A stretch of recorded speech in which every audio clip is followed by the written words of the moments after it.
Hello everyone and welcome to Season 2 of the Brighton rebuild. If you haven't seen Season 1, make sure to go check it out, and let's get into things. We have been given 91 million to spend this season. So let's try and bring in some big names.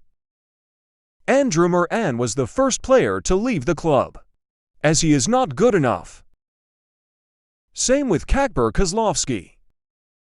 Our first signing was Matthias Oliveira for 20.5 million. As I wanted to play Hincapie through the middle this season, so a new centre-back was needed. Abdullah Sima left for nearly 7 million as he wouldn't be used. James Beadle was about our fifth choice keeper, so easy money. Igor left for 14.4 million as we had plenty of centre-backs, and he wouldn't get any game time. Our second signing was bringing Moises Caicedo back to the club. For 33.6 million, he is still very young, and for 33 million it seemed a nitrogen monoxide brainer. Stephen Alzate left the club for 5.2 million. Carl Rushworth left for just under 4 million as he is another goalkeeper who is getting nowhere near the first team. Same with Kjell Scherpen, as we have so many goalkeepers that will never be used, so it is easy money really. Dahoud left the club for 20 million, as 20 mil for a backup was an easy decision. Undov left for 7.8 million. Again, he is someone that will never be used. Estupinan left for 38.5 million. Not someone I really wanted to sell, but for that money I thought we could get a better right back. Our goalkeeper was the weakest part of our team, with our highest rated being 77, so we bought in Emi Martinez, who is one of the best in the world. AS Estupinan had gone, another right back was needed, and so we bought in Molina for 51.8 million. He may have been expensive, but I feel he will become a really good player for US. Brereton Diaz was good for US last season, but a better striker was needed, so we brought in Angel Correa for 28.3 million, which I thought was very cheap for a player of his quality. Alexis Sanchez was our final signing, as we needed another striker, and for 5 million we wouldn't get much better. So here is how our team looks at the end of the transfer window. A massive improvement to what our team looked like last season. In August we didn't lose a game, to draws and to wins. However, I would have liked to beat West Ham. September was a very good month.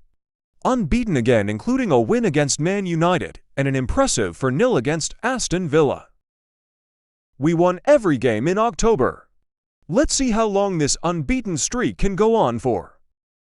The unbeaten run continues into November, including 2 games against Liverpool and 1 against Arsenal. We finally lost a game in December, which was to Chelsea.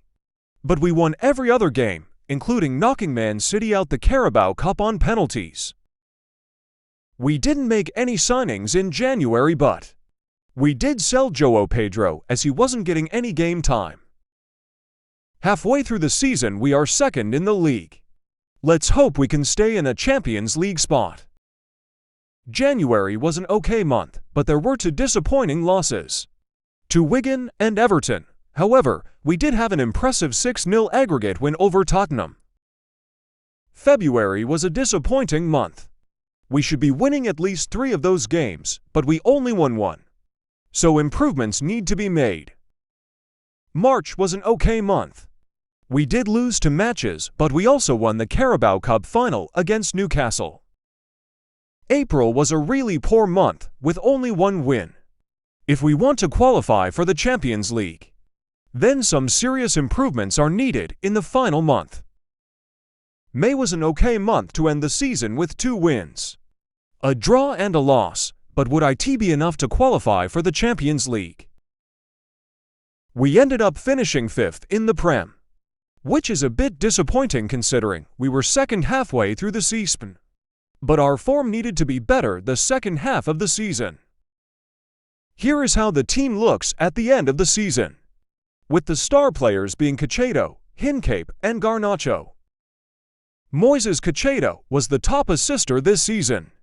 He turned out to be a very good signing.